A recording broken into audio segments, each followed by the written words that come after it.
We know that the Iron Age in India has been traced back to 5,345 years ago. Yes. M.K. Stalin has proudly proclaimed to the world, and based on scientific evidence, this is the oldest finding in India till today. The Union government till today has not even commented about this finding. When you exclude this truth, you just not only exclude us, but you are excluding yourselves from the great legacy of Dravidian civilization. When you talk about Indian history, you started 3,500 years ago with the Vedic age. But today, we know that the Iron Age in India has been traced back to 5,345 years ago.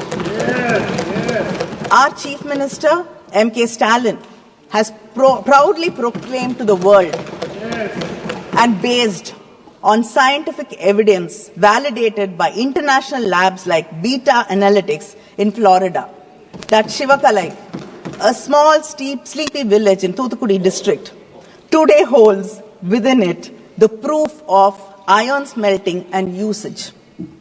This is the oldest finding in India till today. Where the MP comes from?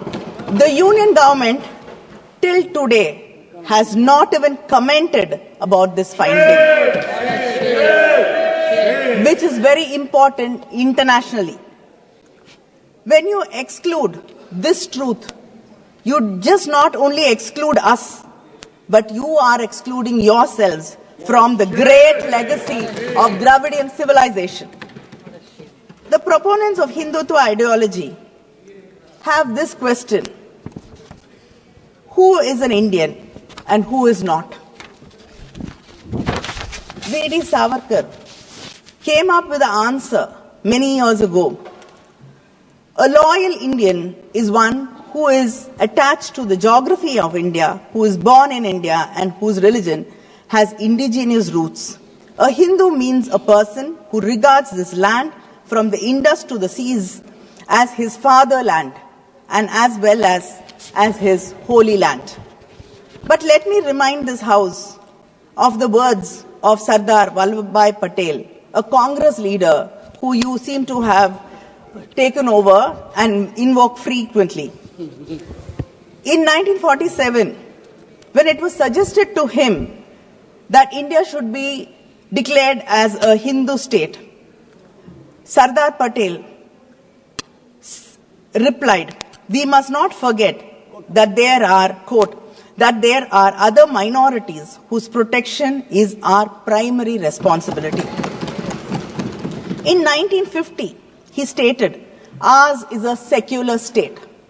I like to underline, he said that ours is a secular state, and we cannot fashion our politics in the way of Pakistan is doing.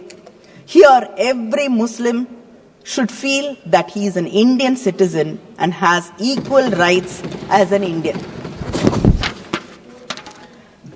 The government celebrates Sardar Vallabhbhai Patel. It disregards most of his fundamental principles. If you truly respect him, please protect every citizen, honor every culture, and stop selective imposition of one ideology over the rest.